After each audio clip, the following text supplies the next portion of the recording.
Cancer, we all know the word itself is deadly. And the more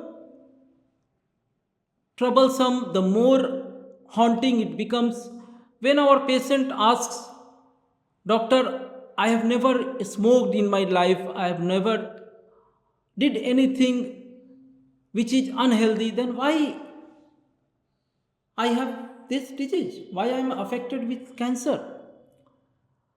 There have been some hardcore groundbreaking research in the last couple of years, maybe maximum in the last decade, that have shown us a brief answer. Still, I will say that the brief answer why a common person who has a healthy lifestyle suffers from this disease. We human beings have shifted our gear in the last 50 years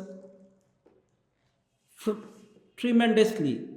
We have shifted our lifestyles, so called modern style, in the last 50 years. If you take from 1975 to 2025, at an alarming rate, but our DNA structure, our chromosome structure, our genetic makeup is same for last 10,000 or maybe many more years.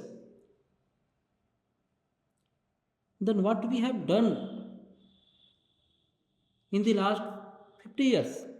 We human beings, so called Homo sapiens, the most civilized animal in this planet, our day start with bed tea, then breakfast, then in the office or wherever you work, 11 o'clock again tea, 1:30 we are hungry or not, again lunch, 3 o'clock something, 5 o'clock something, 6 o'clock, 6:30 coming back to home, again something in the mouth, evening snacking, then a good dinner, and we keep on opening our fridge till the time TV is on, maybe 11 o'clock, 11:30. So today, human beings are putting something in their mouth every hour or so till their eyes are open, till they are awake. Okay, that doesn't matter. That can give us cardiac diseases, that can give hypertension, that can give diabetes. But we are happy. I am not diabetic. I have the liberty to eat whole day. Listen, 50 years back, these lights were not there. These lights were in the affluent societies. We used to take our meal in the morning before going to job and in the evening, maybe by 6:30, 7 o'clock, especially in the Indian subcontinent. It was a ritual to take our dinner before the sunset, 6 o'clock, 7 o'clock. So, whenever you put something in our mouth, the saliva comes that gives signals for the digestive process, and pancreas releases insulin. And that insulin keeps our sugar level normal, 80, 90, something like that. And we are happy that we have the liberty to eat whole day. Now, in 1975, 1980 or so, often people used to eat 2 or 3 times a day. So their pancreas was stimulated to release insulin 2 or 3 times a day, and it came down to the basal level. Today, our pancreas is being stimulated round the clock 24 into 7 into 365 days. If you check your insulin level, all of our insulin level will be skyrocket high. Imagine a carriage with horse has to transport wagons, transport loads from station A to station B twice a day. That horse will be healthy. Now the same horse has to transport loads between point A to point B round the clock. Okay, the pancreas will be diseased. Now this hour to keep the glucose level normal, blood sugar level normal, the pancreas is continuously secreting insulin, and this insulin is a very dangerous hormone. This insulin is a very dangerous hormone. Have you got your insulin level checked? No, none of us have got your insulin level checked. Even the scientific society as of now don't recommend it because of lack of standardization. Now, this insulin is continuously stimulated. This insulin is a dangerous hormone. It leads to proliferation of smooth muscles in the prostate, in the breast, sometimes in the colon that can lead to these cancers. Okay, three cancers. But continuation stimulation of these insulin receptors and insulin leads to a crosstalk mechanism. There are two receptors nearby of this insulin. They are the neighbors of insulin. They are IGF-1 and IGF-2. Insulin like growth factor 1 and insulin like growth factor 2. They are named IGF-1. They are not insulin receptor, and they have a cascade of downstream signals. They are on the cell surface of the cells near to the insulin receptors. Now when this insulin is receptor is being stimulated for last 20 to 25 years by crosstalk mechanism, this IGF-1 IGF-2 got activated slowly after a decade or two, and they have a downstream activating pathway to increase the proliferation of cancer cells. Suppose any cancer cell by different check mechanisms, it is proceeds the gates of those check mechanism, if it survives, then today our body has a fertile environment, our body has a fertile land for that cancer cell to grow. This IGF-1 and IGF-2 when continuously activated leads to further downstream signals that lead to proliferation, that also deactivates autophagy. Just imagine if if a household which is having evening continuous quarrel among the members, then their neighbors will be in a stress condition after a year or two, living in such environment.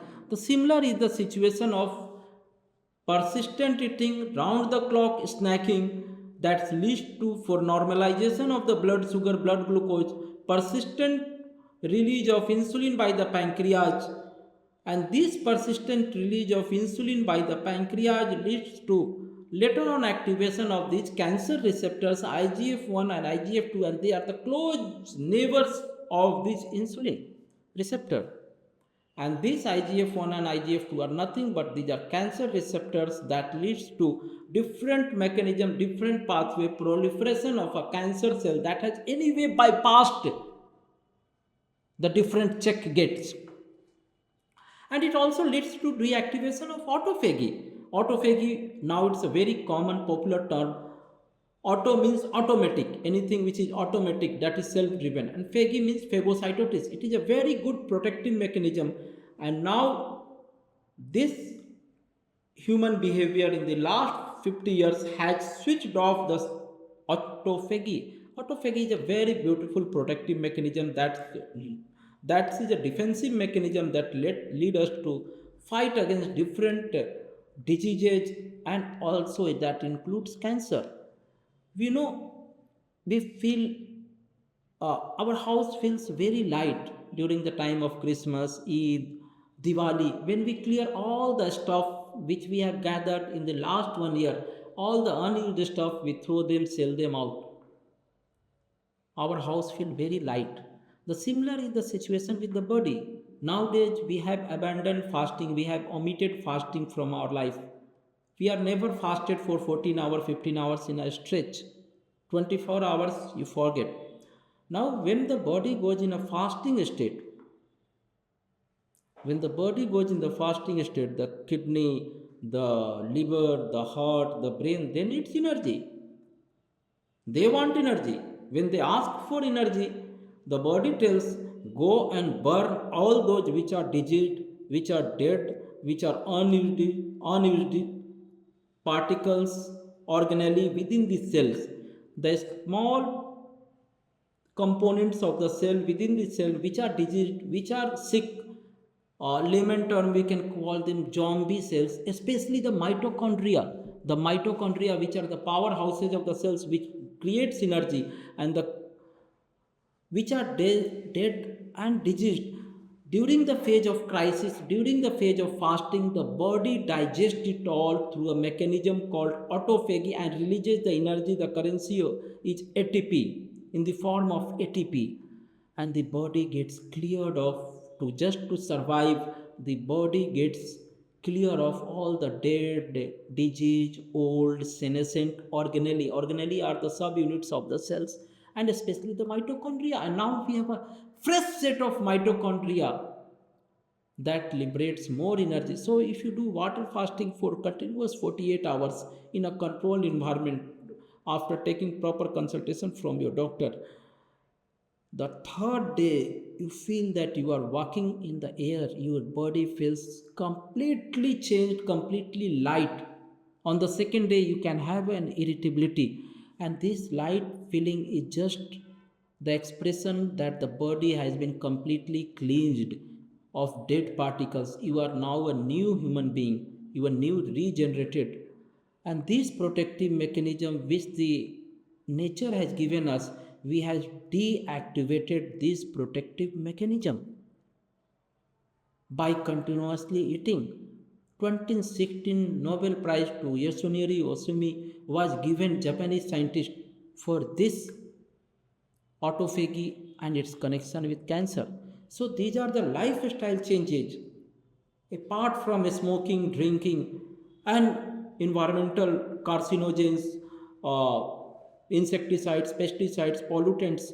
Apart from those, we have changed our body physiology in the last 50 years by having a liberty to eat round the clock, and these have led to activation of the subtle cancer pathway. And that's the reason a small part of the answer why a patient sitting on the opposite side of my table asked me, Doctor, why did I get this? I've never smoked in my life. So science is now getting closer to decipher why a common man gets cancer. And to bring subtle changes in our lifestyle, we can dramatically decrease the incidence of cancer. Thank you.